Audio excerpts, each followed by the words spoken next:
ગણેશ આગમન બાદ હવે 5મા દિવસે અને 7મા દિવસે બાપાનું કેટલાક મંડળો દ્વારા વિસર્જન કરવામાં આવતું હોય છે, ત્યારે આવતીકાલે એટલે કે 7મા દિવસનું વિસર્જન હોય, જેને લઈ વડોદરા પોલીસ તંત્રે સંવેદનશીલ વિસ્તારોમાં સઘન ફૂટ પેટ્રોલિંગ હાથ ધર્યું હતું। ભક્તજનોનું ભવ્ય આતિથ્ય માણતા શ્રીજી મૂર્તિઓનું વિવિધ વિસ્તારમાંથી હવે ભાવપૂર્વક વિસર્જન થઈ રહ્યું છે। ત્યારે મહોત્સવના 7મા દિવસે જૂનીગઢી વિસ્તારના શ્રીજીની મૂર્તિનું વિસર્જન કરવામાં આવનાર છે। ત્યારે શહેર પોલીસ તંત્ર માટે બંદોબસ્તનું આ એક ટેસ્ટ થશે। જો કે મહોત્સવ પ્રસંગે માંજલપુરના શ્રીજી મૂર્તિ પર કેટલાક અસામાજિક તત્વોએ કરેલા અટકચાળાથી સમગ્ર પોલીસ તંત્ર બંદોબસ્તમાં હાઈ એલર્ટ પર છે। સમગ્ર સંવેદનશીલ વિસ્તાર સહિત અન્ય વિસ્તારોમાં પણ પોલીસ તંત્ર સહિત આરએફ અને અન્ય ટીમો સઘન ફૂટ પેટ્રોલિંગ સતત કરી રહ્યા છે।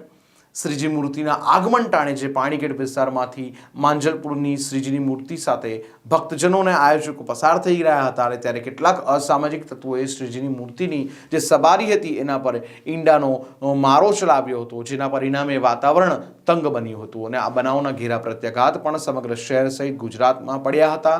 ત્યારે આવતીકાલે સંવેદનશીલ વિસ્તાર જૂનીગઢીમાં બાપાનું વિસર્જન છે, તેને લઈને વિસ્તાર હાઈ એલર્ટ પર છે અને ફૂટ પેટ્રોલિંગ પોલીસ દ્વારા કરવામાં આવ્યું છે। શહેરમાં આવતીકાલે જૂનીગઢી ગણેશનું વિસર્જન સાથે ગણેશ વિસર્જનના 5મા, 7મા, 8, 9મા અને 11મા દિવસનું જે વિસર્જનના કાર્યક્રમો છે આ શરૂ થઈ જાય છે। તો આવતીકાલે યોજનાર આ કાર્યક્રમના અનુસંધાને આજે જો વડોદરા શહેર પોલીસના બહારથી આવેલા સૌથી વધારે DCP, ACP, inspector, sub inspector અને અન્ય પોલીસ કર્મચારીઓ અને સીએપીએફ, એસઆરપીએફના કંપનીઓ એમને પણ આ બંદોબસ્તમાં જોડનાર છે।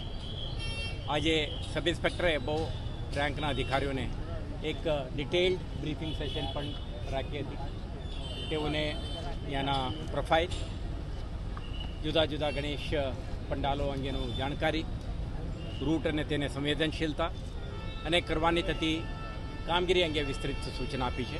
અને અત્યારે આપણે આ બંદોબસ્તના ભાગરૂપે તૈનાત થનાર અધિકારીઓ, કર્મચારીઓ અને special action force, rapid action force, CRPF, BSF વગેરેના કંપનીઓના અને એમના અધિકારીઓ, કર્મચારીઓ સાથે આપણા ઓલ્ડ સિટી વિસ્તારમાં ડોમિનેશન એક્સરસાઇઝ કરીને આપણા વિઝિબિલિટી, પ્રેઝન્સ અને કમ્યુનિટીને એક અશ્યોરન્સ આપવાની આપણે એક્સરસાઇઝ કરી રહ્યા છીએ।